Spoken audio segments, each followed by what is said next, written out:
Sometimes the best way to start a video is by clicking the go live button and then figuring out what you're going to say afterwards. Salutations and welcome everybody. Bonjour, shalom. Welcome to another episode of The Unexpected Cosmology. Now, this is going to be probably, if I had to guess, this will be one of the most important discussions I've ever had. I said this a couple months ago when I did my Mark of the Beast video, which on the screen right here, you can see it, Mark of the Beast or the Mark of Yah, which will you choose? If you have not seen that, I highly recommend, please go check that out. Everyone says, I'm not going to take the Mark of the Beast and, I'm not going to be deceived and everyone else is going to be deceived. And we need to go warn everybody else about how they're deceived. And then you do a simple cross-reference on what the Mark of the Beast is in Scripture, and then, that's kind of where it hits the fan right there. And it's going to be similar tonight, talking about the strong delusion. The strong delusion happens to be one of those things that I prayed about for years, that and the Mark of the Beast. And also a word in the King James Bible called the firmament. When I was like 14, 15, I started praying, what is the strong delusion? What is the Mark of the Beast? What is the firmament? And, I prayed almost daily, weekly for years for Yah to address that and answer that. And he did. He was loyal and he answered that. So now some of you are going to recall that I actually gave this presentation last summer. And what happened was I wasn't doing through this, the service that I was, working with. And I uploaded on YouTube and something was really weird going on. Nobody could basically hear what I was saying. They said they had to crank up the volume all the way. And so I'm like, okay, I need to do this again. Before I do get into the video, do me a favor. You guys know the drill. Like this video, subscribe to this channel if you haven't already. Have fun in the comments section and let me know your thoughts. And also, please check out the link below to the Widows Fund and see if we are making our financial goal this month. And we, of course, are a ministry, and I hope to continue making these videos week after week after week and coming up with this research for you guys. So please check that out and see if we are at our goal. All right, so let me just show you really quickly. Now, I'm going to be reading tonight from different sections of my book, The Glorious Appearing of Yahushua HaMashiach. Many people call him Jesus Christ. Hopefully you don't mind. I like to call him Yahushua HaMashiach. And of course, I named a book after that name, The Glorious Appearing of Yahushua HaMashiach. And of course, this deals with his glorious appearing over the city of Jerusalem in the whereabouts of 70 AD. And his fulfillments of all the things he said he would fulfill in that generation. So I'm going to divide this up into three ways tonight. I'm going to first be talking about the glorious appearing and Paul, and showing how Paul prophesied it was all going to go down in that generation, in his generation, and that they were going to be witnesses of this glorious appearing. And then secondly, I'm going to be talking about Peter, or as I like to call him, Kepha, and his vision of the sheets of the animals and the actual meaning as he interprets what the meaning is. And why is that important? Because then we're going to be talking about Paul's prophecy of the Antichrist at the temple and how this will create the strong delusion. And hopefully by the end, it's all going to make sense to you. So let's get right into it. Thank you, everybody, for joining. I knew it. You've been thinking about Paul this entire time, haven't you? But Paul people have arrived to throw a leg cramp into the swimming lane. And of course, the context here is talking about the glorious appearing happening in 70 AD. And I've had more rebuttals from the Paul crowd than any other group. They'd love to, throw Paul into the ring and say, no, Paul disproves your whole theory. And so I'll be taking you through that to show exactly what Paul advocated. But I digress. I'm robbing you of your hope, and Paul proves that fact says your latest social media headline. It doesn't matter how many verses I turn to, and of course I show quite a lot in this book. Even the sentences saturated with the red letters, those would be Yahushua HaMashiach's prophecies of what he was going to do in that generation. Their weight is only so strong as the draw for Paul card, which you now hold in your hands. That's an Uno reference in case you don't know. If there's anybody who can disprove the entirety of canon, Paul is up for the task. He's always up for the task. He loves to disprove the other 90% of the the instructions in righteous living. On that thought, I need another drink of coffee. The guy delivers, rarely letting any of us down in disproving the Bible. That's an air of sarcasm, in case you were wondering. No, I do not believe that Paul actually disproved the Bible, but he is used by the mainstream crowd to constantly disprove the rest of the Bible. You've got the letters of Paul and then all the rest, which he disproves. I know Christianity doesn't phrase it that way, but that's actually how they use them. In his second letter to Timothy, you were warned about guys like me. I am being facetious, of course, but then again, I'm not. It is truly incredible watching licensed to sin Christians cling to the man, to Paul, so as to conform the overbearing weight of instructions in righteous living to their desire rather than the other way around. Well, moving on to my stealing of your hope, let's read some theology, shall we? And this is what he says.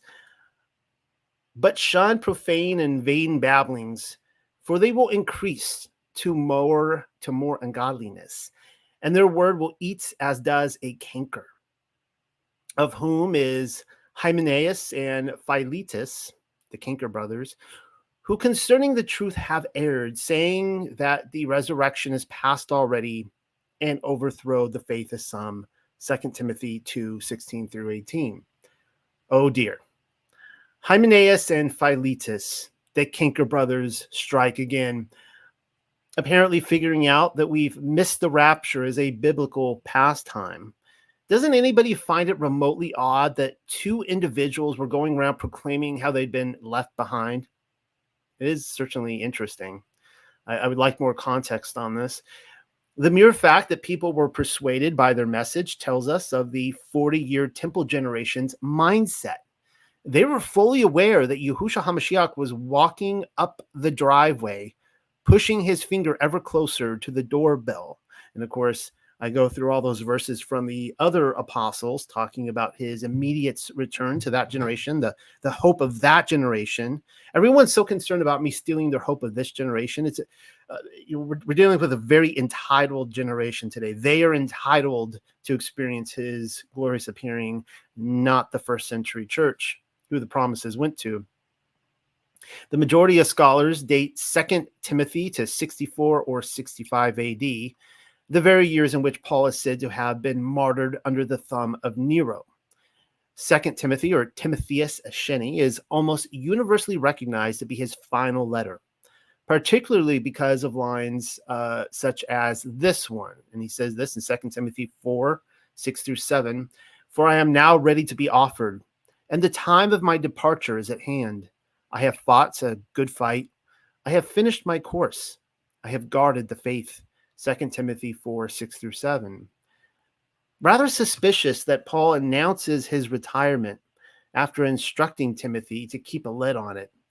Why must you act so suspicious all the time, Paul? In my original draft of this paper, I suggested the possibility that the dating of Paul's final epistle arrived several years too early, and in fact, he may have penned it after not making the cut. How very rude of me. The other surviving members of the 12, Yochanan being one of them, as well as the loyal Kodashim, that'd be the set apart, the righteous, would have already been taken by this point. And so what Paul was doing before slipping away into retirement, sipping a coconut cocktail from a beachside house of the Flavians or the Herodians, was to shut the Canker brothers up as damage control. Otherwise, why would saying that the resurrection is already past overthrow the faith of some? 2,000 years later, according to the official timeline, and my faith sure isn't overthrown. Now, of course, Paul's my sparring partner. I like to have a lot of fun with Paul. We've been through some hard times together, but we've made up for all you newbies out there. Now, excuse me, making the case that believing they didn't make the cut will increase to more ungodliness still doesn't jive with me. This is probably none of my business, but perhaps the Christians of Antioch were already advocating lawlessness. I actually take that back. Since I wrote this, next week I'm going to be giving a presentation on the Nazarene and Syria and the Jerusalem church, which includes Antioch in Syria, were notoriously known to be Nazarene led all the way up to Constantine. And so when Constantine he got rid of the Sabbath and he changed it to Sunday officially, even though Pope Sixtus was the first to start doing some of that stuff in the early 2nd century. Constantine addresses in his letter, and he acknowledges that in parts of Asia, which we know by other letters to be Jerusalem and Antioch, they were still keeping the feast. They hadn't gotten the memo that the Torah was done away with. Anyways, I seem to recall an entire book series where people had to come to terms with the fact that they were left behind. Of course, a lot of us are coming to terms with the fact that we missed out on the millennial kingdom. After the rapture, reevaluations were in order, which wouldn't always come easy, seeing as how the government was trying to cover up what really happened. Should we expect anything less of the 70 AD timeline? The answer is a simple and resounding no. Increasing to more ungodliness just because the foolish virgins didn't have their oil lamps trimmed makes no sense whatsoever. If anything, it gives them a second chance to reevaluate their rotten work. An explanation is probably in order. At the time of my first 2 drafts, I guess this would be my third, I had already chucked Paul from canon on the basis that billions of Christians across the realm use him, Paul, he's their boy, to promote their rebellion against Yahweh's commands, his instructions in righteous living, which is the Torah. They use Paul, nobody else, not even Mashiach to do it. None of the other apostles. You will have to read in other places that I have not only returned to giving Paul the benefit of the doubt, but I have also demonstrated through a number of writings to my satisfaction that he was indeed a Torah-promoting apostle of Mashiach. Had he taken a dump on the Torah by doing away with the law, as if the church of Mashiach were intended to be the second story of an outhouse with Moshe on the ground floor, that's how he's treated, and then he would be a false apostle getting chucked into the wastebasket. He is not, though, even if he appears to have written his letters from a bait-stained plank on the wharf. Sometimes the fish smell lingers with each reading, but I am working through the kinks. That is to say, Paul and I have made up via ongoing therapy sessions. We're good. He and I are back on the b-ball court shooting hoops. But then I'm somewhat of a canker cousin myself, if you've read the comments floating about in the online gossip columns, because I'm an advocate of texts such as this. Bezorah, this comes from the Gospel of Nicodemus, chapter 20. Then Adonai, holding Adam by the hand, delivered him to Michael, that would be Michael, the archangel, and he led them into paradise, filled with mercy and glory. According to the Gospel of Nicodemus, the resurrection of the dead happened at the instance of Yahusha's death. FYI, the scholars believe Nicodemus was originally written in Hebrew. That's not advocated enough. We have the Gospel of Matthew that was written in Hebrew, and apparently the Gospel of Nicodemus. How exciting is that? Say what you will about it, but the book was wildly popular for a great many centuries, telling us that Christians spanning the realm all believed it to be true, the Gospel of Nicodemus. Come to think of it, Paul apparently did as well. To quote from one of his most popular one-liners, "We are confident, I say, and willing rather to be absent from the body and to be present with El Yahweh. Wherefore we labor, that whether present or absent, we may be accepted of him." 2 Corinthians 5:8. Seems to me that Paul was quite aware how the patriarchs were no longer sleeping with their fathers, as was the long-held doctrine of the Hebrews. Such a belief can best be explained, in my opinion, of Sheol. In my opinion, if Sheol had already been emptied out by this point. A mile marker had been crossed in his story, and for the most part, there was no going back. Many of you will tell me that the emptying of Sheol and the resurrection are two separate events. Well, I kind of beg to differ. I do and I don't. Looks like we'll eventually have to hash that one out. I'll do that elsewhere. Not tonight, though. And anyways, we also have passages such as this one. This comes from Matthew 27. And the graves were opened, and many bodies of the Kodashim, which slept, arose and came out of the graves after his resurrection and went into the holy city and appeared unto many. Can't say the resurrection didn't happen.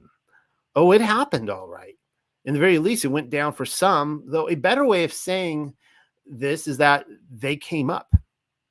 The Gospel of Nicodemus, or you can see their Bezor and Nicodemus, is all about that episode as well. Interesting how Dr. Lucas, Paul's biography, fails to mention it.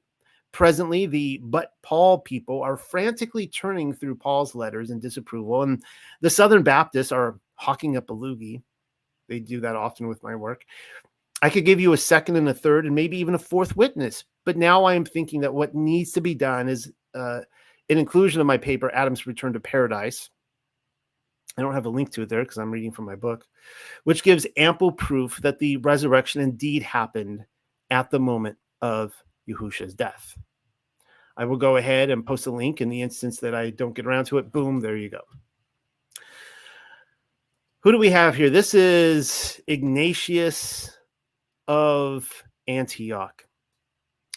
And I will be talking about Ignatius next week when I deal with the Nazarene. I can't wait to give that presentation on the Nazarene and the Millennial Kingdom. Please come back and check it out. I bet you'll never guess why. I just told you who that is, but I bet you'll never guess who else believed the resurrection already happened. Before I tell you, you have been given a hint. He is the man in the painting presently being eaten by a hyena and a lion. Still not sure? Your second hint assigns his martyrdom to the whereabouts of 108 AD, or as late as the 140s by some estimates. Some of you already know the answer, but I will ask you to keep it close to the chest so that the remainder of the group might remain suspended in the mystery of his identity for another moment or two. And here is his quote. Let's see what he says. Unfortunately, you already know who he is now. If then those who had lived according to ancient practices came to the newness of hope, no longer keeping the Sabbath, but living in accordance with Adonai's day. I should tell you, this guy hates the Torah. He had a little bit of the strong delusion going on himself. On which our life also arose through him and his death, which some deny, the mystery through which we came to believe, and because of which we patiently endure, in order that we may be found to be disciples of Jesus Christus, our only teacher, seeing that even the prophets, being his disciples, were expecting him as their teacher through the Spirit. And for this cause, he whom they rightly awaited, when he came, raised them from the dead. Say what? Magnesians, his letter to the Magnesians, chapter 9. I actually think he's getting this information from Polycarp, but that's another discussion for next week. It is claimed right here that the prophets of the OT were raised from the dead at Yahushua's coming. Say it ain't so. And now for the big reveal. Ignatius of Antioch is our culprit. Ignatius hated the Torah, by the way. That much should be evident in what I've already shown you. His 7 letters written on the road to Rome, wherein he had a run-in with a lion and a hyena, apparently was a campaign and possibly a spook operation aimed at doing away with the law, and Paul was his boy. More like a patsy. He quoted Paul like it was nobody's business, twisting his words in every which way, as Kepha warned about. And I talk about Kepha's warning in this book. Moving away from the Sabbath of Yahweh to Sunday was a central tenet of his scheme, as well as all the church fathers trying to cast the Nazarene out of the church, all of which was apparently justified by Yahushua's teachings. Chapter and verse, please. Chapter and verse. He was centuries ahead of Constantine on that one. I suppose you will have to chew on his resurrection claim with a salt shaker then. The way it just rolls off his tongue, though. No further expounding is given. He simply expects that his reading audience in Magnesia is familiar with the mile marker in his attempts to ostracize the Sabbath keepers, wresting the keys of the kingdom away from them. And what's interesting is that Polycarp kept the Sabbath. I'll talk about that next week. Polycarp treated him very kindly, even though he was Ignatius hated everything that Polycarp loved very deeply. Seems to me like the emptying of Sheol, and more importantly, its association with the resurrection, was common knowledge of the day. How much knowledge had been lost in the waiting as well as the Sunday keeping? At the end of the day, Hymenaeus and Philetus are two people whom I've never met, and for obvious reasons haven't heard their side of the argument. Paul is dropping another one-sided letter into the mailbox, and I am therefore unaware of the proper context. Were they in favor of the transfer of dead nefesh from Sheol to paradise as a result of Yahushua's atonement, which is the context of Nicodemus and other second witness texts, or were they arguing for something else? They've got some splaining to do, and I think I finally know what's going on. So let's see what this says right here. This comes from, Revelation. And when he had opened the fifth seal, I saw under the altar the nefesh, those would be the souls of them that were slain for the word of Elohim, and for the testimony which they held. And they cried with a loud voice, saying, How long, O Yahuwah, holy and true, do you not judge and avenge our blood on them that dwell on the earth? Now, did you notice the transfer there, that Yahushua HaMashiach, Jesus Christ, if you prefer, Jesus Christus, is Yahuwah.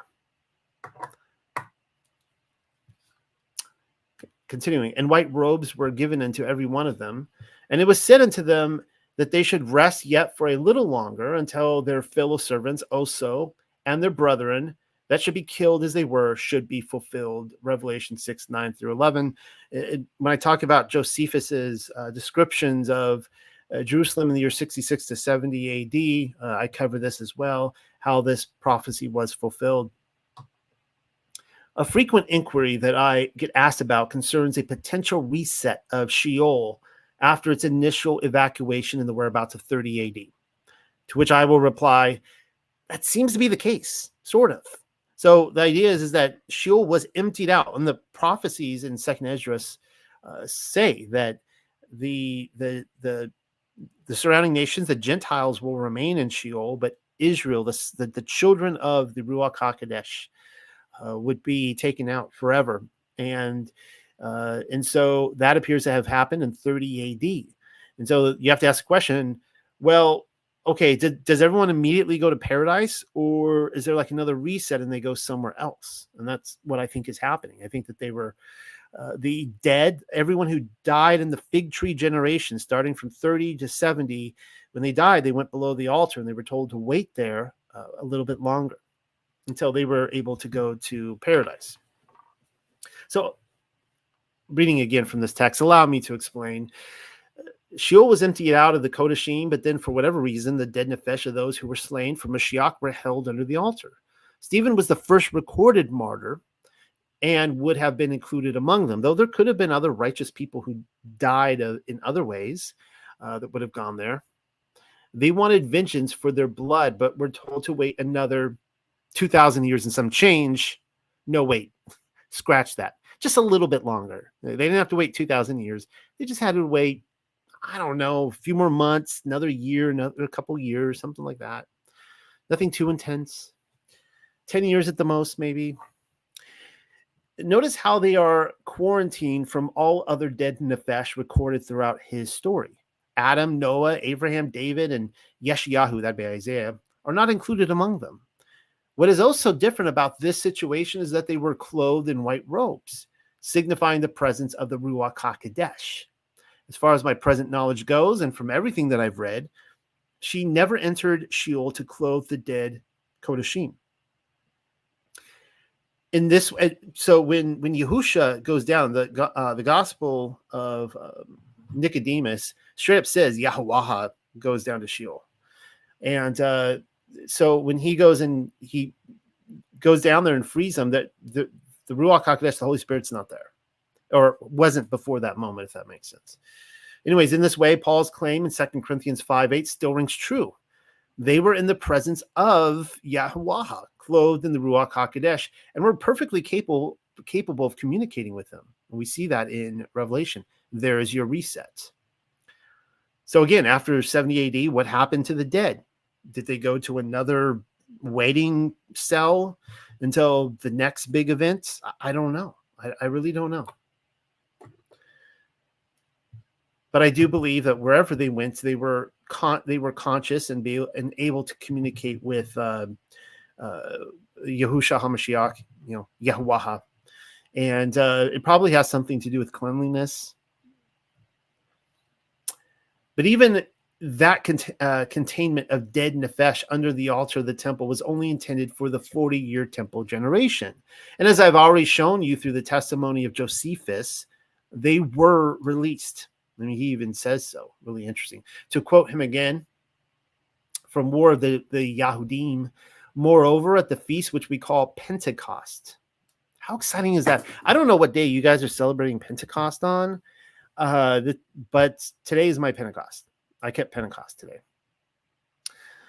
At the feast which we call Pentecost, as the priests were going by night into the inner courts of the temple, as their custom was to perform their sacred ministrations, they said that in the first place they felt a quaking and heard a great noise, and after that they heard a sound as of a great multitude saying, "Let us remove hence from the war of the Jews."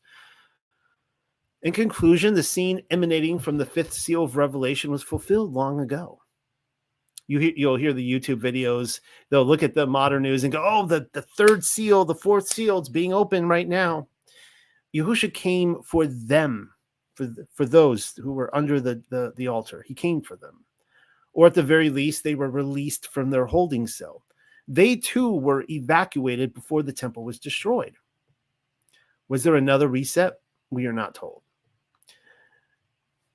Though, of course, my research goes to, the 500s, and I talk about a very likely another resurrection event at that time. Whatever was truly going on with the Kinker brothers, Hymenaeus and Philetus, the thing about them is that they are still employed as a rebuke for anyone who says the resurrection has already occurred. Though not even Paul managed to think the twinkling of an eye moment would go down 2,000 years later. No, he advocated a glorious appearing event within his own generation. Looks like Paul needs a spanking as well then. Who's overturning the faith of many now, Paul? You don't believe me. I expected as much. Well, then let's hear it from the horse's mouth. And this is what Paul says from Brother Paul. For this we say unto you by the word of Yah, that we which are alive and remain unto the coming of Yah shall not prevent them which are asleep. For Yahuwah himself shall descend from heaven with a shout, with the voice of the archangel, and with the shofar of Elohim. And the dead in Mashiach shall rise first. Then we which are alive and remain shall be caught up together with them in the clouds to meet Yah in the air. And so shall we ever be with Yahuwah. Wherefore comfort one another with these words. 1 Thessalonians 4:16 through 18. Wow, is all I have to say about that. Does Paul deliver or does he deliver? I never should have doubted him. Recall what we have already read. The dead were resurrected underneath the altar, and the controllers admittedly heard it. By controllers, I mean the temple controllers. Furthermore, meeting Yah in the clouds and then being with Yahuwah forever does not signify the immediate initiation of the 1,000-year kingdom. As I say, the physical manifestation of it on the earth, though it is an eternal kingdom. It simply means the set apart would be with Yahusha wherever he was. And as I've already shown, scripture agrees. So Yahusha tells his disciples, I will take you to where I am. But then the fact remains that Paul, including himself in the resurrection, sticks out like a sore thumb, Paul.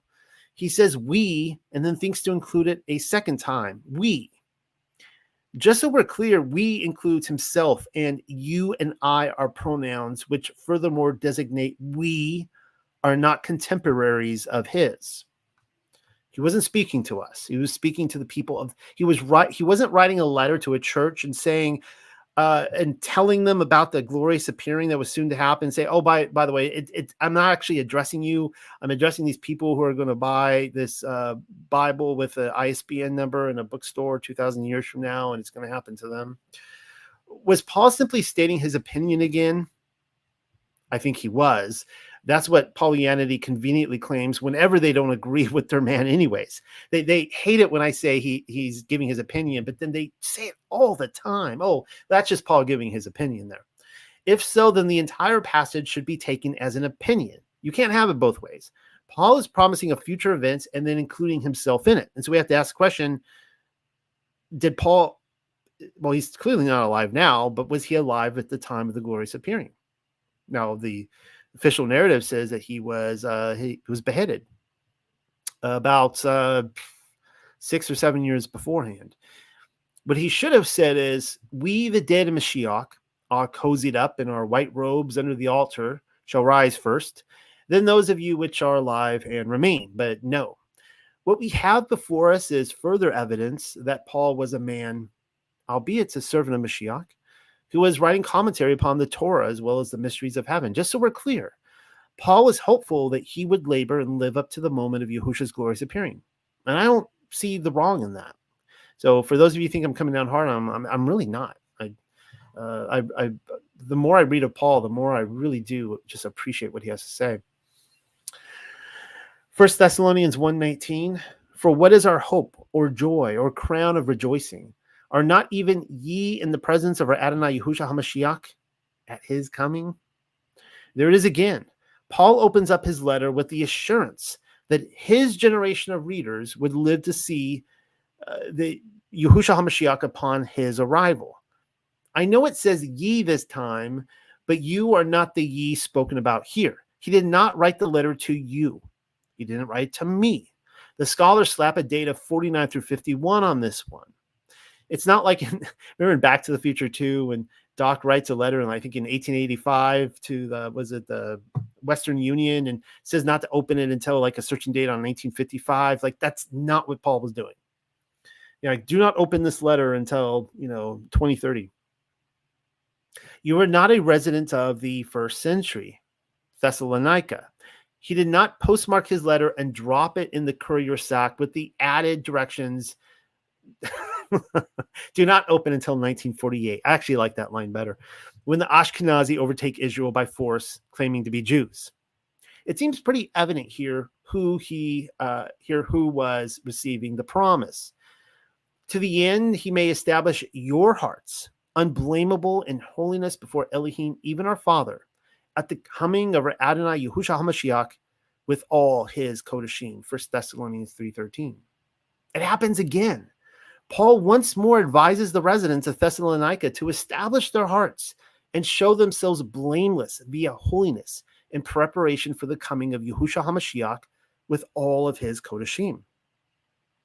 If Yahushua wasn't expected in their generation, what Paul should have said is their hearts should be established and unblameable for their appointed hour of death. Why tell them about something that wouldn't happen for another 2,000 years? I could show you countless references in Scripture prior to Mashiach, which promises the unavoidable. Not so for this generation. And to top that off, the mere fact that Yahushua was expected to arrive with his Kodashim, the set apart, just goes to show that Sheol was more than likely emptied out. All right, what is this a reference from? 1 Thessalonians chapter 5 says this. And the very Elohim, Im Shalom, sanctify you wholly. And I pray to Elohim that your whole Ruach, and that would be your spirit, and Nefesh and body be preserved blameless until the coming of our Adonai Yahushua HaMashiach. Faithful is he that calls you, who also will do it. Dang. Paul's first letter to the Thessalonians is loaded with anticipation. I'm counting 4 separate instances when Paul assures his recipients that Yahushua is coming for them. And in one letter, Paul isn't just promising safekeeping of the Ruach Nefesh either, as even their bodies are expected to be preserved. So it's coming soon. Like if you fall over and you're martyred or whatever, it's like, may your body be preserved until the coming. Supposing you are curious as to why I showed you a picture of skulls, specifically women whom I presume to be nuns, as they stand around with candles singing, maybe even worshiping them, kind of a little odd. Now you know. I've seen the reported bones of the Kodashim in various places, or rather those bones which are presumed to be the set apart, though I have yet to see a preserved body. Well, that's only a bit of a bummer, since Paul assured his readers that Yahushua HaMashiach is faithful to those whom he calls. Also, he will do it. Awkward, looks like he didn't do it. Double downer. He didn't follow through with it. Or did he? Why must the Paul fanboys fight against what the apostle is saying? I get the feeling that his aboriginal audience had little trouble understanding it. Like they got it. They weren't like, oh, bummer. You mean you're saying that this won't happen for like our like 1,000th great grandchildren? Though we are expected to believe that they opened up his letter and said, look, everyone, Paul is writing to warn us, to warn a future generation thousands of years from now. All right, so this goes to, I guess this is maybe Philippi here in ruins. That's my guess. And this I pray, that your love may abound yet more and more in knowledge and in all judgment, that ye may approve things that are excellent, that ye may be sincere and without offense till the day of Mashiach. Philippians 1, 9 through 10. Moving on to the Philippian congregants, Paul is exhorting them to be sincere and without offense until the day of Mashiach. I checked. Philippi sits in ruins. You have to wonder if the day of Mashiach ever arrived for the church it was promised to. Since we're on this subject, what are they to be sincere to exactly? Well, offense is another way of saying transgression. The genuine quality of their faith is dependent upon their faithfulness to the only commands which were put down into writing, which were available in every corner synagogue, by the way, and that is the Torah of Elohim. I mean, this is one of the problems I have with this like new covenant law, that, you know, the only commands are the ones that are given to us in the letters, and none of the original, none of the Torah, none of the Tanakh. And how in the world are you to track down? You're in the first century. You're the fig tree generation, and you're told not to do the Torah anymore. And you have to sit around trying to anxiously get all the letters of the apostles, who are apparently telling you what commands still stick. And I mean, how does this work exactly? Are the apostles, getting with Paul, and Peter and John and James and Jude, and they're all getting together and go, okay, you do that command, you do that command, and how about Paul, you do these commands, but let's everybody leave out these commands. And then how do we know that we have all the letters? What if there were some commands that we don't have those letters anymore? Oops. It's so weird, this whole idea that we're only to keep the commands that are written down in the letters. That just makes no sense to me whatsoever. I mean, clearly when they're talking about scripture, Holy Scripture, when they're talking about the commands, they're talking about, like I said, you could go to every corner synagogue and pick up the book and open it up and just read the commands for yourself. Well, let's look around and see if there are any other churches which Paul, the serial promiser, offered the day of Mashiach to. So what church is this right here? This is, Corinthians. So there is Corinth in ruins right there.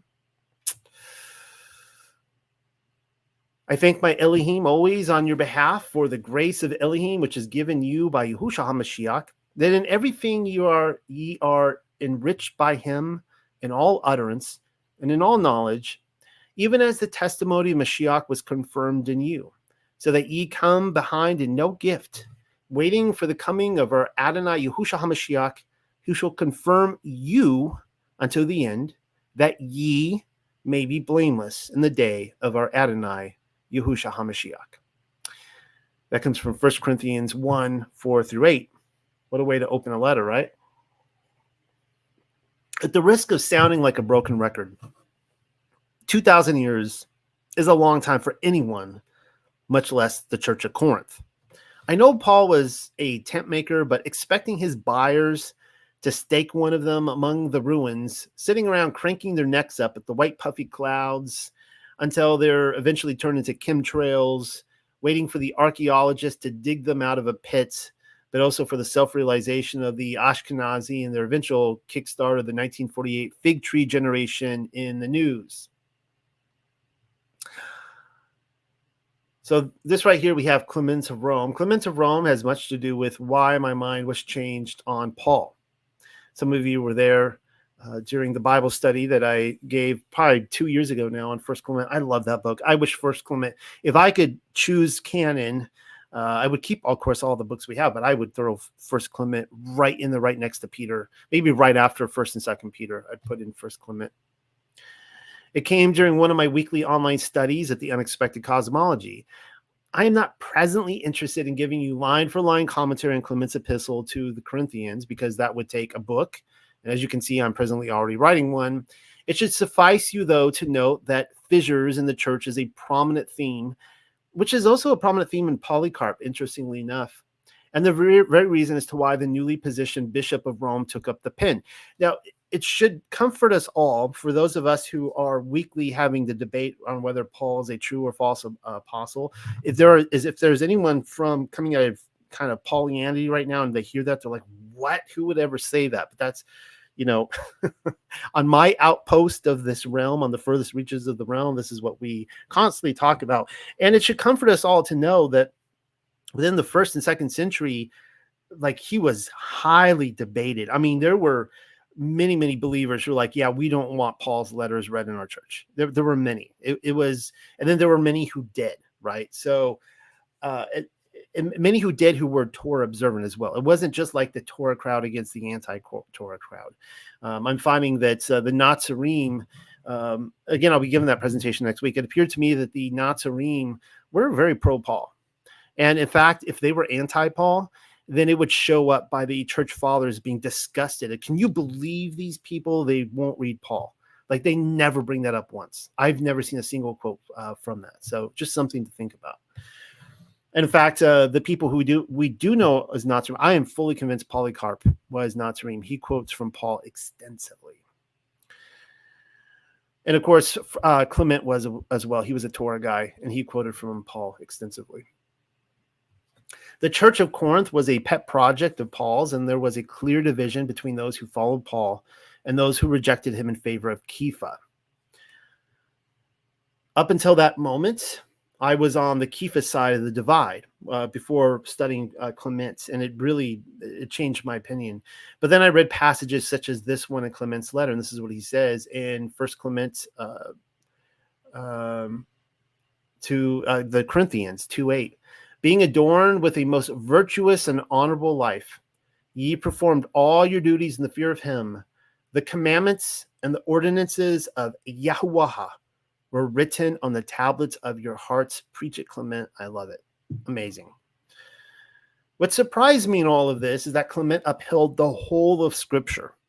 Sin was a transgression of the Torah, according to him, and yet he held Paul in an upright position. In praising the former reputation of the Corinthians rather than their present one, stating that the commandments and ordinances of Yahuwah were written on the tablets of their hearts, he is rebuking them for giving up on that. Incredible. Clement was a Torah man. Also, the letter he wrote 2,000 years ago is still bearing fruit and changing opinion to this very day, because he changed my opinion. So he's still showing his fruit. As silly as this will sound to some of you, it is because of Clement's letter that I also changed my opinion on Paul's quote-unquote retirement letter, wherein he bemoans the canker sores of eschatology in Timotheus Asheni. No, he wasn't off sipping coconuts in some recently constructed resort on the island of Patmos. Hopefully you guys enjoy the fun I have writing, the humor I put in here. So probably some of the people heard a little bit of my quips about Paul earlier, like, that's it, I'm shutting this. I'm unsubscribing from this channel. He really did die. And by the time that he got around to writing the Corinthum, or the Corinthians, Kepha had too. And so this is again quoting from Clement. But to pass from the examples of ancient days, let us come to those champions who live nearest to our time. Let us set before us the noble examples which belong to our generation. By reason of jealousy and envy, the greatest and most righteous pillars of the church were persecuted and contended even unto death. Let us set before our eyes the good apostles.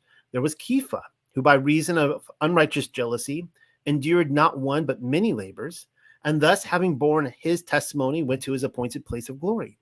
By reason of jealousy and strife, Paul, by his example, pointed out the prize of patient endurance. After that he had been 7 times in bonds, had been driven into exile, had been stoned, had preached in the east and in the west, he won the noble renown which was the reward of his faith. Having taught righteousness into the whole world. Now keep in mind, Clement's idea of righteousness is the Torah. So he's saying that he taught the Torah to the whole world, and having reached the farthest bounds of the West, which that's interesting because the book of Acts we have never shows that he reached the furthest bounds of the West. But according to the lost chapter of Acts 29, we know he made it all the way to Britain. He went to Spain, Britain, he swung around down into Switzerland and came back.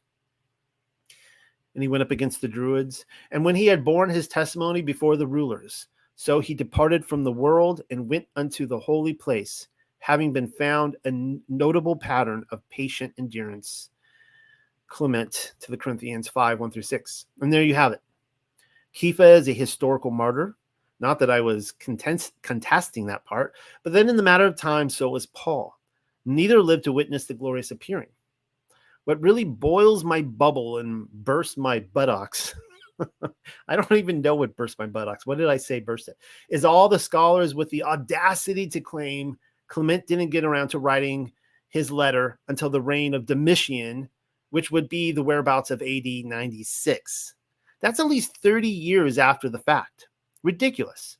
It is so obvious that the temple hadn't been destroyed when he wrote his letter. There are hints throughout. To save you on time, here is but one example. This comes from chapter 32 of his book, of his letter.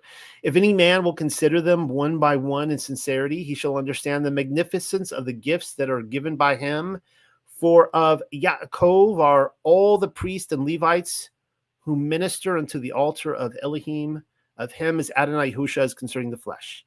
So he talks about the Levites, present tense, the temple. And of course, we have other letters of Clement where he's actually writing Yaakov, James, the brother of Yahushua, in Jerusalem, talking about how Kepha has died and now he is the bishop. He just did it.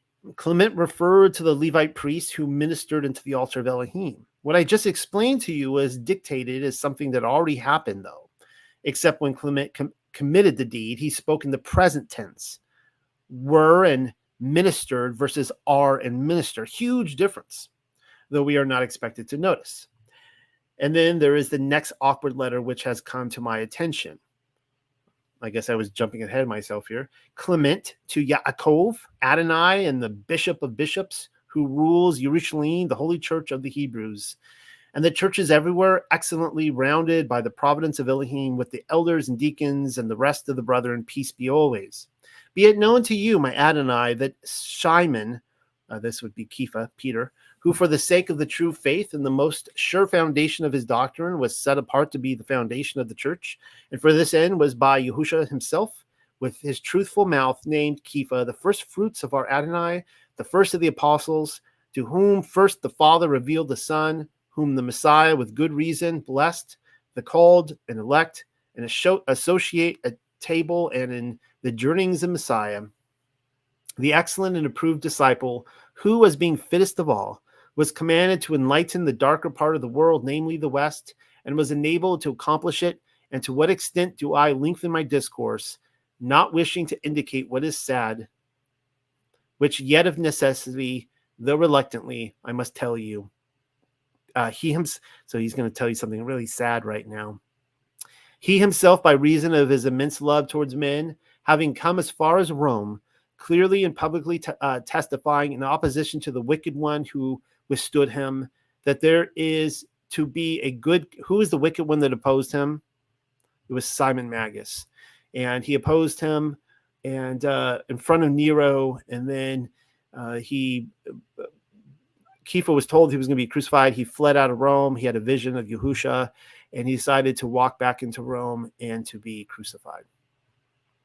So he withstood the wicked one, that there is to be a good king over all the world, while saving men by his Elohim-inspired doctrine, himself by violence exchange this present existence for life. Epistle to Clement to Yaakov. That may just be the most long-winded death announcement that I've ever read. I mean, he could have started the first sentence by saying, "Hey guys, I'm sorry to tell you, but Kepha died," and then he could then give his reasons, give the explanation of how he died. And if I didn't know any better, it sounds like a threat from the mafia. Clement doesn't easily get to the point. Try not to let the person to whom he is writing escape you, though. Yaakov is none other than James the Just, who actually should be the just might actually be translated to Melchizedek, the brother of Yahushua HaMashiach. He is writing to inform him that his mentor is dead, but that also, as a last will and testament, he is in control of the Roman wing of the church now. That's why I said it sounded like a mafia threat. Like, I'm in control now. Kepha's dead. I'm calling the shots, just Which, Clement's an awesome dude. The problem with this transaction is that Yaakov is said to have been tossed from the temple in 62, whereas Clement didn't hold office until 88. That's a 26-year difference. Nearly everyone plugged into the mainstream mind will say Clement to Yaakov is pseudo, but as I have already demonstrated, even First Clement was written before the temple was destroyed. The pieces fit. Am I to believe that Clement was still milking the Kepha and Paul is dead announcement some 3 decades later? Confusion abounds. I mean, that's exactly what happens. I could totally see that. Kepha dies, Paul dies, and then all the churches, still in the calm before the storm, before it all hits the fan, and the war of the Jews starts. Everyone's arguing about, I have Kepha, well, I follow Paul, and all the bishops and the pastors are trying to just unify everybody because Satan's coming in and trying to divide everyone. Not even the Zionist-run Wikipedia knows if he should be listed as the first, second, or third bishop of Rome. I put a link there so you could see, after Linus and Cletus, even though everyone admits he was Kepha's successor.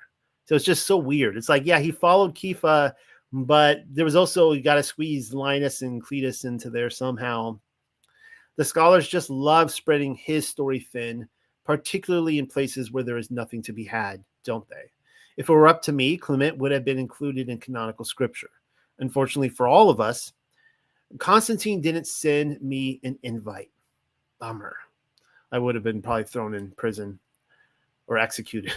But then who knows what would have happened. I might have slapped one of them Roman controllers silly and ended up in the slammer with St. Nicholas. All right. So I'm going to skip this next section here. This is on the Apostle Paul on trial. And indeed, he was put on trial multiple times in the book of Acts. And, the amazing thing about it, as I point out in this paper or in this chapter, is that everyone's saying that he did away with the Torah. They're actually agreeing with the Jews, the very Yahudim who murdered Mashiach, because they were falsely accusing him of doing it with the Torah. And Paul's like, no, I didn't. Actually, I did not do that. And you have the apostles sticking up for him as well. So he became a patsy. The Yahudim turned him into a patsy. And to this day, Christianity agrees with the Yahusha's murderers and the very people that were stoning Paul and trying to destroy him. Aren't you glad I'm skipping all this, or else we'll be here all night? It just keeps going. Keeps going. Keep scrolling. Here we go. Pork is still an abomination. Kepha's vision finally explained. Now, if you feel like I'm maybe kind of doing a detour here, yeah, I am taking the scenic route, but this is so important to understanding the the abomination that causes desolation. Pork. Apparently, if they build a temple now and the Antichrist goes up there and cuts up some rump, it won't be a problem, right? Because everything is clean now, right? Won't be a problem.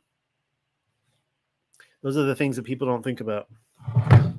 Hold on, I need to pour a little bit more coffee. Thank you, everyone, for being here. Hope you guys are enjoying your time. I will point out once more for those who are just now arriving, please do me a favor, like this video, subscribe to the channel if you haven't yet, write some comments, have fun. Let me know your thoughts, and also check out our Widows Fund, see if we're making our goals this month for this ministry. Oh, haven't you gotten the memo? Easter ham is kosher again, you tell me. That's why you cleared your throat just now, isn't it? To explain my error, bacon is an American pastime, just like ice cream and politics. I'm accused of being obsessed with bacon. I happen to love bacon, guys. I love beef bacon. So I guess I am obsessed with bacon. I will eat beef bacon. I'll eat it for breakfast, lunch, or dinner. Anyways, it's an American pastime, just like ice cream and politics. And don't even get me started on bacon bits and ice cream.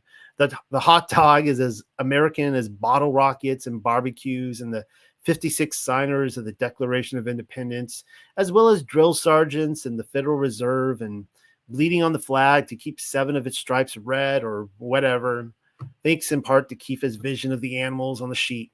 Something called the Boston Butts is up for grab again. But is it really, though? Let's have another look at the animals on the sheet, shall we? I will, if you will. I just lost a few viewers right there.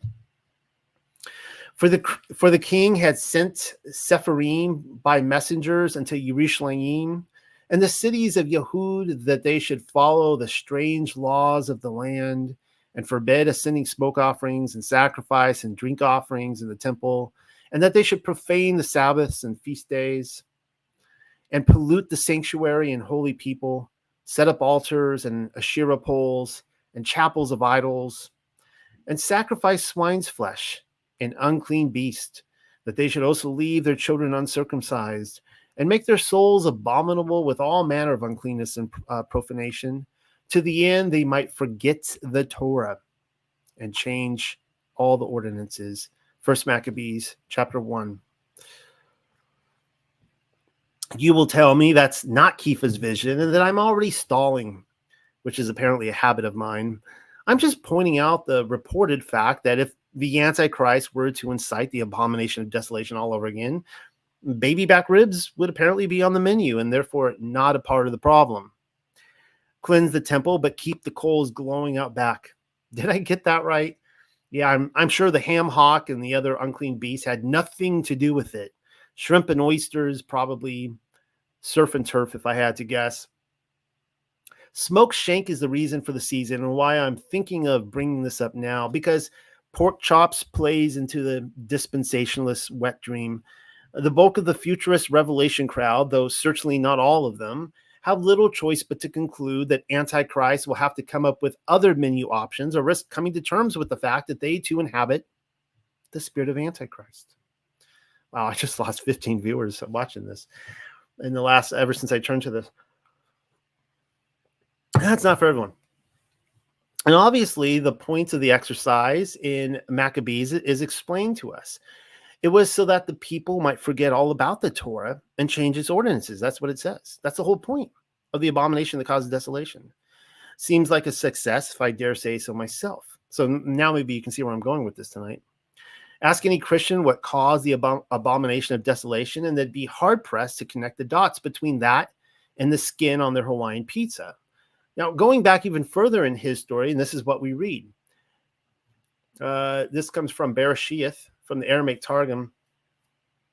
And Yahweh said, let the soil of the earth bring forth the living creatures according to his kind. The kind that is clean and the kind that is unclean. Cattle and creeping thing and the creature of the earth according to his kind, and it was so. That comes from Genesis 1:24. This is the Aramaic Targum. It truly is difficult journeying back any further into his story than that. seeing as how we've landed upon the 5th day of the creation week. And as you can clearly see, clean and unclean animals were identified, telling us that catfish weren't metamorphosized into bottom feeders at Sinai, as many suspect. Just this very moment, you frantically flipped through the pages of your Bible and didn't read anything regarding clean or unclean animals on the 5th day of creation. Well, that may be. The Aramaic Targum is an ancient translation, far older than the Hebrew Masoretic, and I am simply making a point to show that the transcribers knew the obvious when they stumbled upon it, which is precisely what according to his kind directs our attention to. They were just understanding that according to his kind meant clean and unclean. The clean kind and the unclean kind, each according to his kind. Fun fact, I am no friend of Darwinian evolution. I suppose it would take one, though, to bolster the claim that there haven't always been clean and unclean animals in nature, and that additionally, somehow, the pig evolved into one when the children of Yasharel departed Mitzrayim. Meanwhile, for the attuned observer, the world was literally designed in a specific way. I mean, think about it. This is what's amazing about clean and unclean animals. It makes so much sense in natural law. This isn't even an ordinance issue. This is just natural law. To deny that is like saying a doctor only suggests your baby's sex when in fact the genetic makeup of boys and girls underneath the diaper was just as apparent during the creation week as clean and unclean animals. Not even the rules are the same between clean and unclean animals. Only the indoctrinated victims of our Roman controllers are incapable of seeing the difference between the two. Just a fun fact to point out here. Well, it's actually a little bit unfortunate. When I notice people, when they come over to Torah and they're in Torah, they're Torah observance for a few years, and then they walk away from the faith completely, time and again, I pay attention to their comments, and they will say that even though they don't believe in the Bible anymore, they are still going to keep the clean and unclean laws because they get it. They see it. Once you see it, you can't unsee it. Once you go clean, you don't want to go unclean ever again. Kepha's vision doesn't part ways with anything we've already read in Maccabees or the Aramaic Targum, and I'll show you. So now we're finally getting into the sheet, the animals on the sheet in Acts. On the morrow, as they went on their journey and drew nigh into the city, Kepha went up upon the housetop to pray about the 6th hour, and he became very hungry and would have eaten. But while they made ready, he fell into a trance and saw heaven opened and a certain vessel descending upon him, as it had been a great sheet knit at the 4 corners and let down to the earth, wherein were all manner of 4-footed beasts of the earth and wild beasts and creeping things and fowls of the air. And there came a voice to him, "Rise, Kepha, kill and eat." Uh-oh. But Kepha said, "Not so, Adonai." Oh, Kepha is so silly, always so zealous. "For I have never eaten anything that is common or unclean." And the voice spoke unto him again the second time, "What Elohim hath cleansed, that call not thou common." This was done thrice, and the vessel was received up again into heaven. Now, while Kepha doubted in himself what this vision which he had seen should mean, behold, the men which were sent from Cornelius had made inquiry for Shimon's house and stood before the gate and called and asked whether Shimon, which was surnamed Kepha, were lodged there. That comes from Acts chapter 10, if you need to look that up for yourself. Oh no, it's happened. The entirety of Scripture has been defeated by a single vision. Kepha saw a host of animals on a sheet, telling us that Yahuwah has changed his mind about the whole abomination thing, as found in Leviticus 11:7. All those people who kept their bodies pure because Yahuwah told them the alternative was abominable, and for what exactly? So that Kepha could take a trip to the all-you-can-eat buffet? Vultures and pelicans, salamanders and horses and gorillas, as well as puppies and kittens, are finally on the menu. Who says the gospel can't taste good? Well, continuing. While Kepha thought on the vision, the Ruach said unto him, "Behold, 3 men seek thee. Arise, therefore, and get thee down and go with them, doubting nothing, for I have sent them." Ma'asim chapter 10. I wonder if the 3 men have anything to do with the 3 visions. Just thinking out loud here. It's almost too convenient. how Kepha is still chewing on the meaning of his thrice repeated vision, and then 3 men arrive on schedule. But who am I to declare its meaning? Best to let Kepha interpret the dream for us. So let's keep reading. This is what he says. Then Kepha went down to the men which were sent unto him from Cornelius, and said, Behold, I am he whom ye seek. What is the cause wherefore ye are come? And they said, Cornelius the centurion, a just man, and one that fears Elohim, and of good report among all the nation of the Yahudim, was warned from Elohim by a holy angel to send for thee into his house, and to hear words of thee. Then called he them in and lodged them. And on the morrow, Kepha went away with them, and certain brethren from Yaffo, that would be Joppa, accompanied him. And the morrow after they entered into Caesarea, and Cornelius waited for them, and he had called together his kinsmen and near friends. And as Kepha was coming in, Cornelius met him and fell down at his feet and worshipped him. But Kepha took him up, saying, Stand up, I myself and also am a man. And as he talked with him, he went in and found many that were come together. That comes from Acts chapter 10 again, 21 through 27. I'm not really seeing anything here regarding the vision's interpretation. Maybe we should just give it up and make one up and then stuff our face with chili. I don't know. I get the feeling we will be rewarded if we trudge on. Yah would prefer it that way. After all, it is his right to conceal a matter and the honor of kings to seek it out. The only problem is it's difficult finding anyone nowadays who will read a thing through to the end.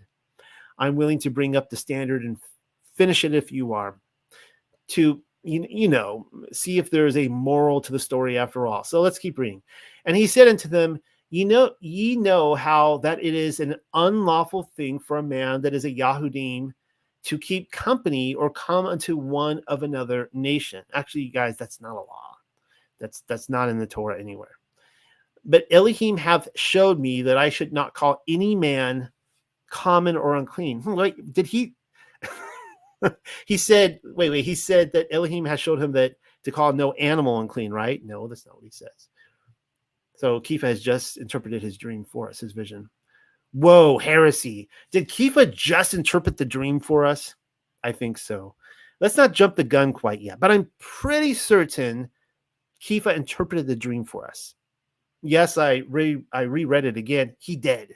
He said Elohim had shown him that he should not call any man common or unclean. Because, guys, that's not in the Torah. That's the Talmud. That's not the Torah. Why did he leave out the part about the animals? Shouldn't Kepha tell them about the unclean animals being clean again?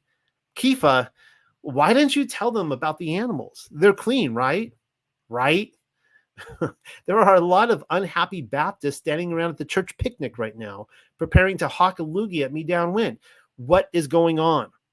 I thought the vision was about a Cobb salad and the bacon bap, not people. Silly Kepha. Can't interpret his own vision nearly as well as people with degrees and seminary students.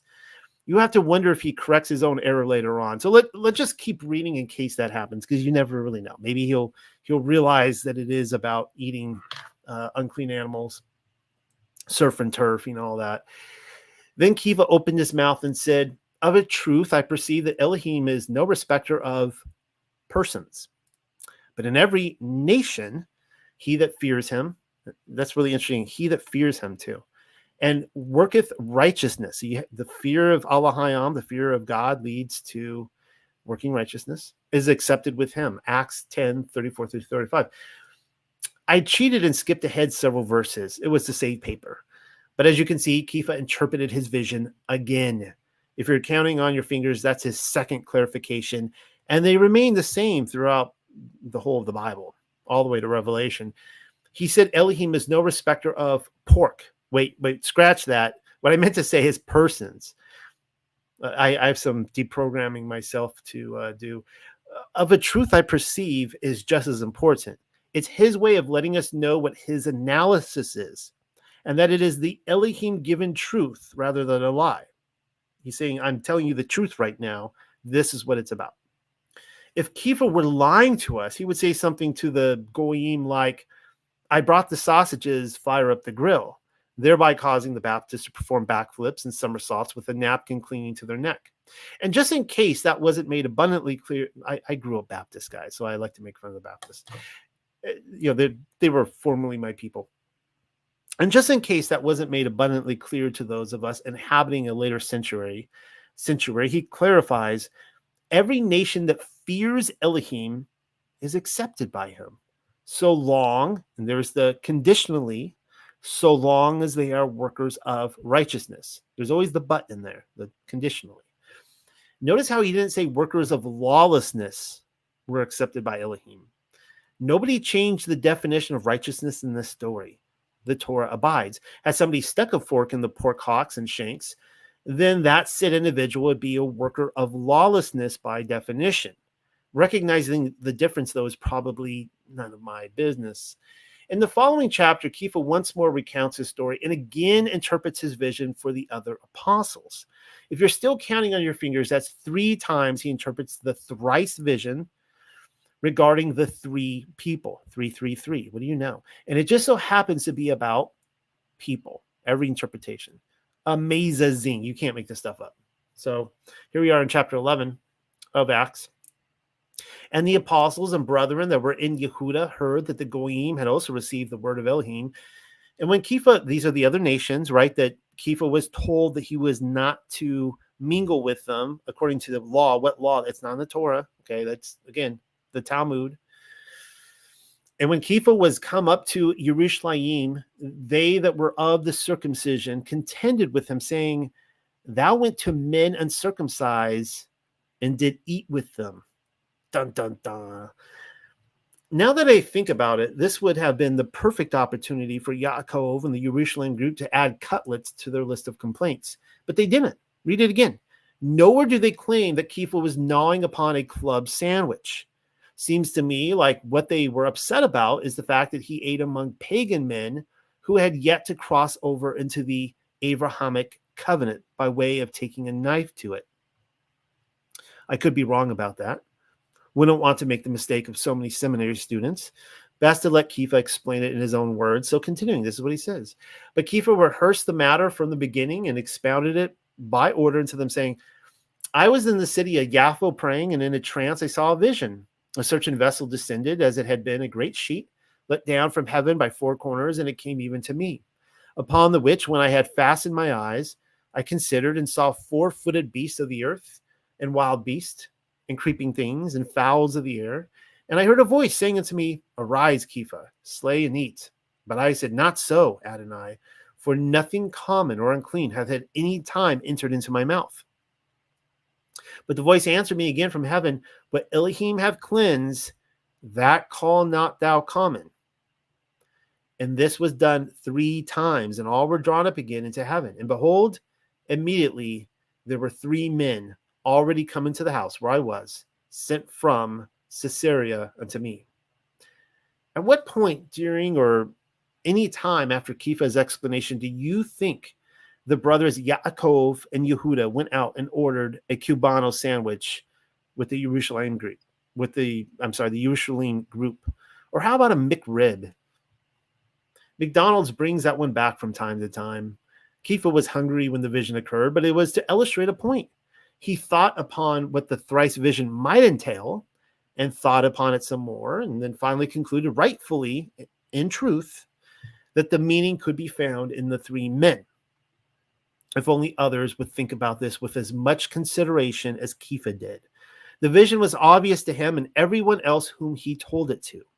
I would have to be purposefully deceitful in order to fill the craving in my stomach by twisting his words. But it happens everywhere in practically every church denomination.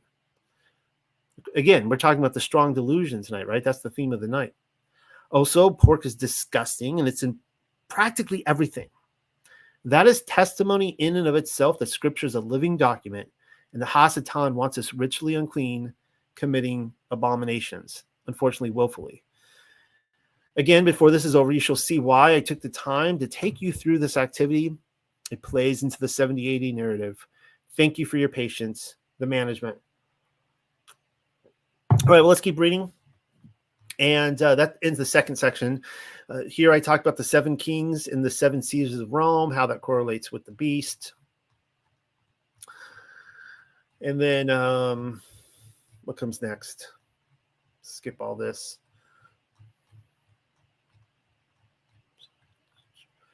Is this the section I want? No, this talks about the Antichrist and Leviathan. Leviathan's role as the 7 heads / 8 heads.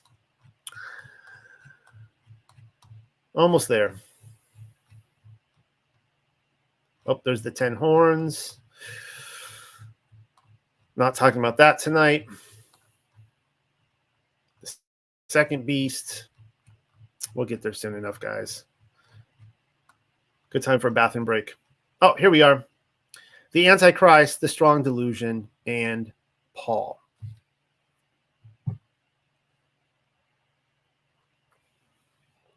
Many of the Paul fanboys out there noticed that I made no mention of 2 Thessalonians earlier, particularly when detailing Paul's various passages which anticipate the glorious appearing.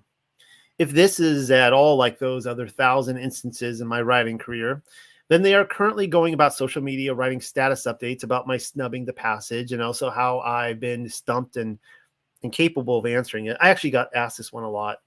What we're going to go over right now is before finally addressing it.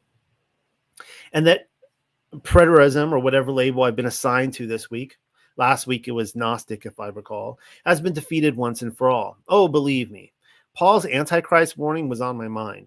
I simply wasn't ready to talk about it yet. There was still so much, too much else to cover, like what we just went through with the unclean animals. There were the 7 kings of Rome needing tended to, as well as the 7 Caesars, and then the lopped off head of the Leviathan entered the conversation. The thing that especially needed conveyed is the paradigm shift between Julius Octavian and the other 3 of the first 5 heads to the Flavians, all due to the suicide of Nero. So you guys missed a lot. I skipped over a lot tonight. And after this, I talk about, which I won't be talking about tonight, Nero Redivivus, talking about Nero's coming back from the dead out of the abyss. Anyways, the suicide of Nero, which has all the markings of a stage performance, I'm still, questioning that one, whether that ever really happened to begin with. And in fact, first century truthers, if you want to call them that, there's a lot of writings where people didn't believe that Nero really died, that he didn't really kill himself, that it was a ceremony. And there were reports of seeing him afterwards. So that's really interesting. Those same sentiments were likewise conveyed by the left to right-hand swap between the first and second beast. So it's like a paradigm shift of ceremony, kind of from, you can almost say, like from liberal to conservative, if you want to paint the Flavians as, say, conservative or whatever. The idea was to convey all of these various pinions and cogwheels, maybe even include some of the other working gears that make up the industrious beast machine while we're at it, before finally commenting upon the Paul passage. And so you see, I wasn't delaying or anything. I was simply biding my time, waiting upon the right moment to strike. Now we beseech you, brethren. Well, let's see, where are we reading from? Yep. Second Thessalonians chapter 2. Here we go. The passage you've all been waiting for tonight. Thank you for your patience.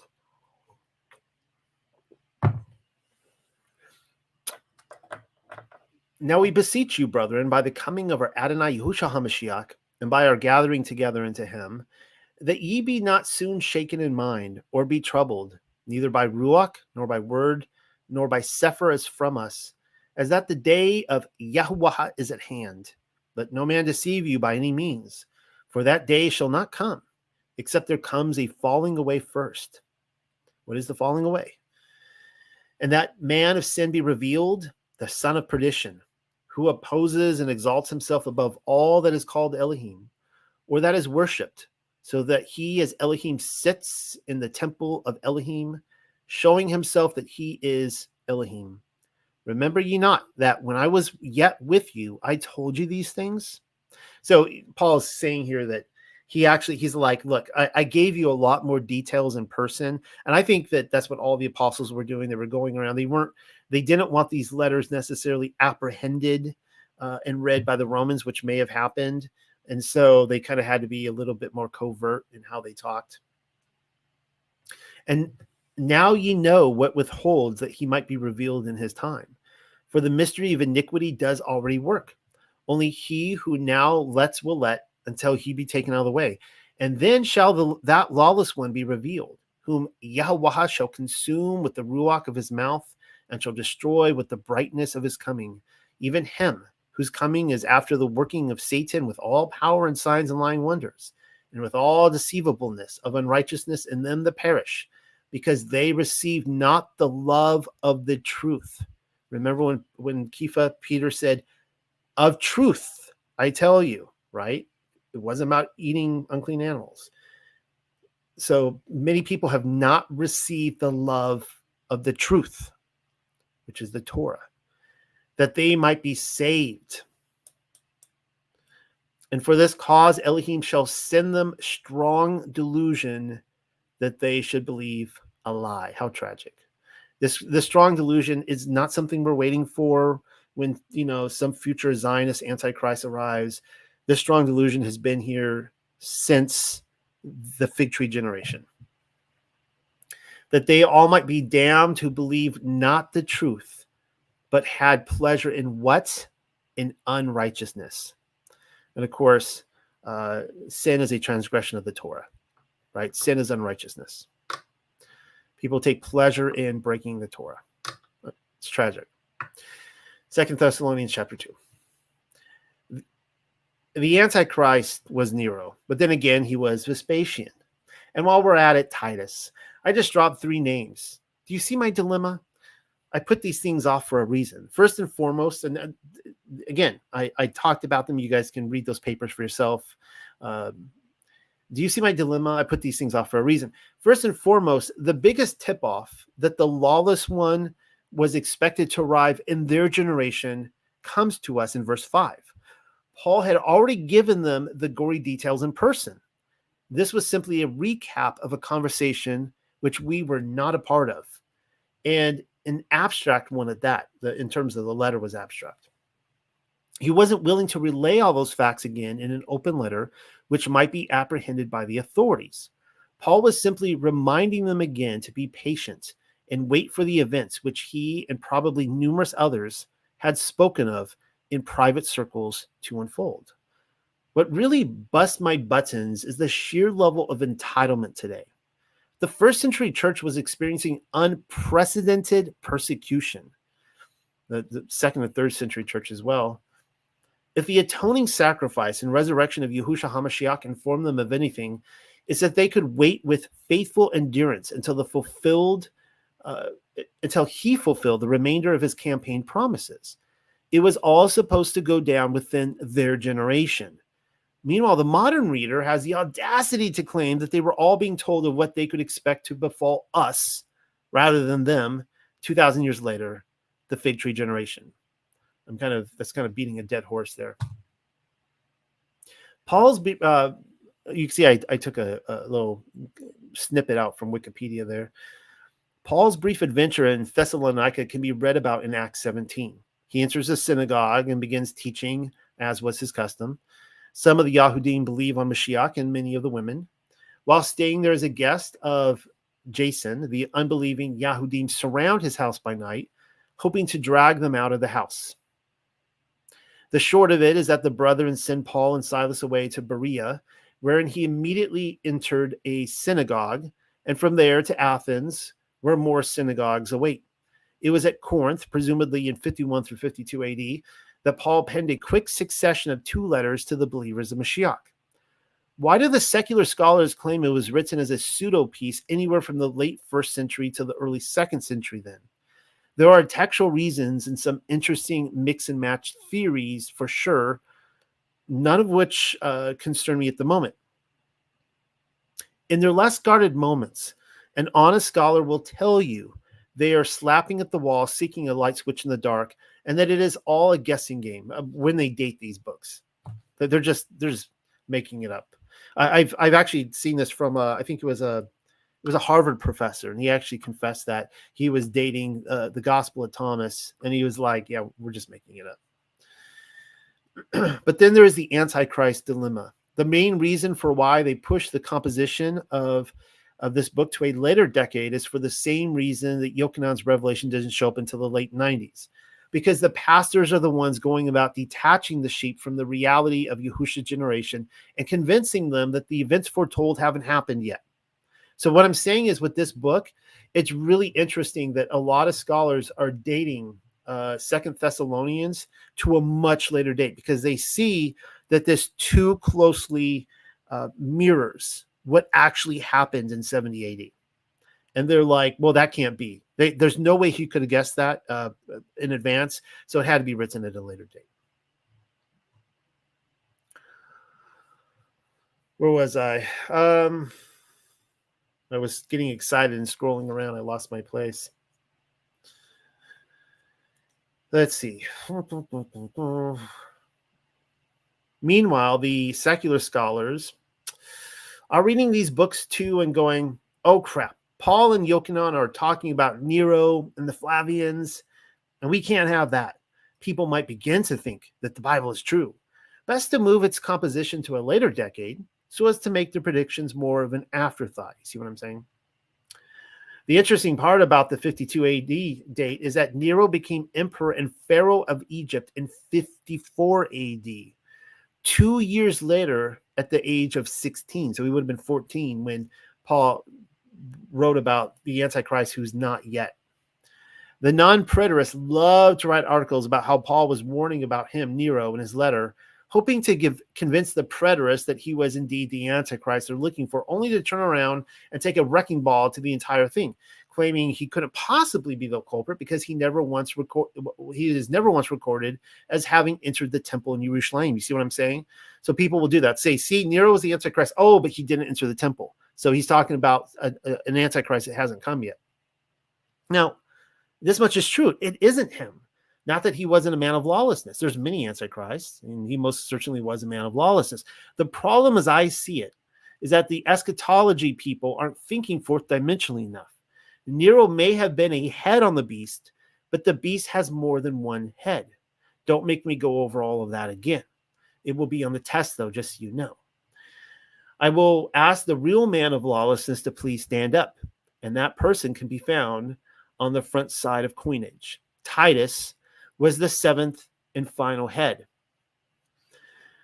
by which all prophecy was fulfilled. I mean, there were other Caesars after him, but we're talking about the man of lawlessness being the culmination of fulfilling all that Yahushua said would happen. The reverse of the coin, by the way, shows a Yehudan man kneeling before his Roman captor, if you want to look at that real quick. Because, as you know, Titus was the grand finale of the Revelation Beast Project. Before I pick apart Paul's letter for you, it would be good to read more of his backstory. That's something else that I purposely left out when talking about the Flavians. I know there was more to the tale, but made the decision to withhold it for another hour. Before even getting into that, though, there is one other review matter which I think you will appreciate. So this comes from, here we are, going into Maccabees again. For the king had sent Sepharim by messengers into Jerusalem and the cities of Yehud that they should follow the strange laws of the land. I know we read this earlier tonight, but let's read this again for context of the abomination that causes desolation. And forbid ascending smoke offerings and sacrifice and drink offerings in the temple, and that they should profane the Sabbaths and feast days, and pollute the sanctuary and holy people, set up altars and Asherah poles and chapels of idols, and sacrifice swine's flesh and unclean beast. That they should also leave their children uncircumcised and make their souls abominable with all manner of uncleanness and profanation, to the end they might forget the Torah and change all the ordinances. Assuming you're reading my doctoral thesis in order and your memory is at least as good as mine or better, then you will recall that we've been over this passage already in the section dealing with Christianity and Satanism's mutual love for pork belly with apple and watercress, or if they're feeling especially feisty, a cherry gravy on top. Reading that in advance rather than skipping around is finally about to pay off. This is why I went in this order tonight, by the way. Though the biggest payoff of all is getting you to shun the carnitas in favor of a clean, less abominable Mexican food option like beef tacos or chicken tacos. I love tacos. The king in Maccabees was Antiochus IV. And as you can tell, the order of the day was the abomination of desolation, spoken about in Daniel 12:11, and Yahushua HaMashiach repeated this in Matthew 24:15, the famous chapter, Matthew 24, as well as hordes of eschatology students. The ultimate purpose was to do away with the what? The Torah of Yahweh. It's the little details. So we read this in Daniel chapter 12. And from the time of the removal of the daily lifting up and the giving of the abomination of desolation, there shall be 1,290 days. And we read this in Matthew 24. When ye therefore shall see the abomination of desolation spoken of by Daniel the prophet stand in the holy place, whoso reads, let him understand. Then let them which be in Yehud flee into the mountains. Let him which is on the housetop not come down to take anything out of his house. Neither let him which is in the field return back to take his clothes. Matthew 24:15-18. Without getting back into the brunt of my Olivet Discourse commentary again, that was another chapter in the book, I once enjoyed Johnny Cash as much as the next man, but if we're dealing with the reality of his story, Matthew 24 came knocking on the door a long time ago. There is the ye again.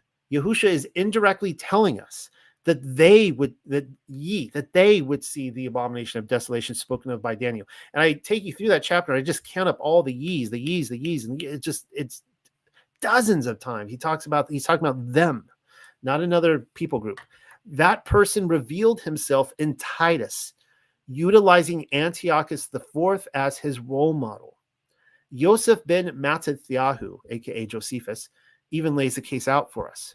He tells us precisely how and when it happened, down to the very gate, though very few seem to care to listen. And this is what he says. And now the Romans, upon the flights of the seditious into the city, and upon the burning of the holy house itself, and of all the buildings round about it, brought their ensigns to the temple, and set them over against its eastern gate. And there did they offer sacrifices to them. And there did they make Titus imperator with the greatest acclamations of joy. And now all the soldiers has such vast quantities of the spoils, which they had gotten by plunder, that in Syria a pound weight of gold was sold for half its former value. Wars of the Yahudim 661. Originally, imperator was a title conferred upon a victorious general, which is what Titus was. But then after the reign of Tiberius, the imperator title was only granted to the emperor. It's why I stated earlier that Vespasian and Titus were two simultaneous emperors reigning in partnership together, a father-son emperor team matchup.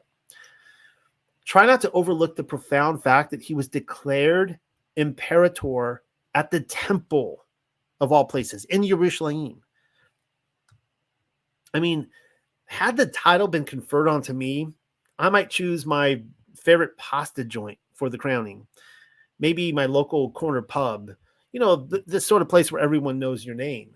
But the temple in Jerusalem of all places, give me a break. Now, we can see here, these are examples of ensigns. We see a knight with the Tav, and then we see over here on the right a bunch of Roman imperial ensigns. The Zionist-based eschatology fanboys love to leave that scene from the movie on the cutting room floor. But then there is also the matter of the ensigns. The Roman legions collected a diverse assortment of ensigns for their marching drills. And guess what they were used for? Take a moment to think about it. While you do, it will also be up to you to differentiate between the Messianic ensign and the Roman ones. You can figure that out up here, which one is the difference. I don't always make it easy, do I? Well, you'll have to try your best. Here's a hint. I'm only seeing one Tav in the batch. And that's just the thing about ensigns. Their purpose was one of devotion and loyalty, but also of worship. That would explain why the Romans offered sacrifices to them. The fact that they made Titus imperator as part of their ceremony is an even clearer indication of the ensign's purpose. Why do I get the feeling that the sacrifice was, say, oh, I don't know, a pig or some other unclean animal? It may have even been a hula skirt luau, for all I know. Everyone, and not just the imperator, was getting laid among the emu pits. This is what we read again in Timothy. For the mystery of iniquity does already work. Only he who now lets will let until he be taken out of the way. And then we could cross-reference that with Revelation 13. And it says, and deceives them that dwells on the earth by the means of those miracles which he had power to do in the sight of the beast, saying to them that dwell on the earth that they should make an image to the beast, which had the wound by a sword, and that did live. Supposing a preterist inserts Emperor Caligula into 2 Timothy 2:7, claiming he was the one taken out of the way to make way for Nero, then he would be counting the heads on the seven-fingered beast puppet all wrong. Nero was bad news, but he wasn't the end of the story by any means. The confusion happens because there is such an emphasis on the 52 AD copyright date that Paul's publisher supposedly stamped onto the church letter. No, Nero was the one taken out of the way to make way for the Flavians. That factoid of his story becomes most evident when lining up the passage with Revelation 13:15, which I just read to you. The second beast sets up an image or ensigns, thereby directing traffic into the currents of emperor worship. Even though the people of Yehuda held their breath, hoping that the head of the beast was destroyed after Nero's reign of terror, and a lot of people did. I mean, a lot of people were like, wow, like, look how Nero was taken out like a chump. This might be the end, the crushing blow to the Roman Empire. Rome was back with a vengeance and stronger than ever, right? The revived beast. Titus made sure of that fact. So let's read Paul and Revelation side by side again. Reading from Paul, who opposes and exalts himself above all that is called Elohim, or that is worshipped, so that he, as Elohim, sits in the temple of Elohim, showing himself that he is Elohim. In Revelation 13:15 says, and he had power to give life unto the image of the beast, that the image of the beast should both speak and cause that as many as would not worship the image of the beast should be killed. So cross-referencing Paul in Romans 13:15 with Wars of the Yahudim 6:6-1, which we read from earlier, once again reaps its rewards. Paul warned the believers at Thessalonica of the lawless one who would sit in the temple in Jerusalem and declare himself to be Elohim. The Caesar you seek is Titus. He was the very individual who gave life to the image of the beast in Revelation 13:15. We further read that anyone who didn't worship the image of the beast would be killed. Well, why do you suppose Titus did what he did in the temple? He was giving the Yahudim one last chance. Worship him or die. Next week, I'm going to be talking about the Jew tax that Titus started. It's pretty crazy. Paul's warning in the arrival of Titus is a lock case, if you ask my opinion on the matter. The defense rests. I hand it off to the jury. But before I do, there is one other theological bullet point capable of burning bridges, and which nearly all students of eschatology, they stumble right over, unfortunately. Seems like just about everyone falls flat on their face with this one, defiantly so, on purpose, not because I'm reading something that they don't. And they enjoy doing it over and over and over again. It has to do with the strong delusion. And here's what we read about it. And for this cause, Elohim shall send them strong delusion, that they should believe a lie, that they all might be damned who believe not the truth, but had pleasure in unrighteousness. Bummer. I present for you what appears to be the greatest reason as to why our Christian controllers are so hell-bent on detaching us from the fulfillment of prophecy in 70 AD. Connecting those dots will in turn begin to connect others, mainly this one. This cause being spoken of directs us to the abomination of desolation as well as the burning of the temple. We know the purpose for doing so in the Maccabees was, and I quote, to the end that they might forget the Torah and change all the ordinances. Well, that's precisely what happened on the second go-around. It was a resounding success. The Christians of the late great planet Earth, I put planet in quotes there, that's not a slip, The Christians of the late great planet Earth, of course, I'm quoting from Hal Lindsey, advertise the destruction of the temple as a joy to the world moment, in so much that it is proof of the Torah being done away with. Wrong. They couldn't be any further from the truth on this one. It's like, oh yeah, thank the Antichrist. He burned the temple, so we don't have to do the Torah anymore. I hear this more than anything else. When people hear that, 90%, actually 100% of the Bible, but let's just give Paul the benefit of the doubt. 90% of the Bible says that the Torah is eternal, that it is the truth, it is the way, it is the life, it is the blessing, it is to be meditated on day and night, it is to be followed, and that it's never going away. But oh yeah, the temple was burned. So glory, hallelujah. Thank the Antichrist. We don't have to keep it anymore. I hear this all the time, and it's like the cognitive dissonance with this one is so strong. Anyways, this is what it says in Psalms 119: "Your righteousness is righteousness forever, and your Torah is truth." So, whenever you see the truth in Scripture, we know it's talking about the Torah, and we know that righteousness is lined up with the Torah. There is no righteousness apart from the Torah. To do away with the Torah is unrighteousness. Turns out the strong delusion spoken about in Thessalonians is a direct cross-reference to Psalms 119. In saying that many will believe not in the truth, he is speaking of those who reject an obedience to the commands found in the Torah. That's the strong delusion that Yah sends on people.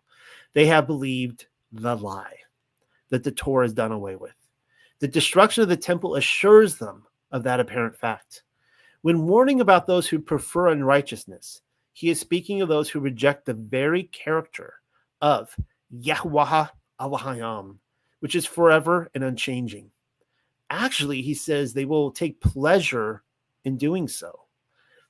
I take that to mean they have been given a license to sin.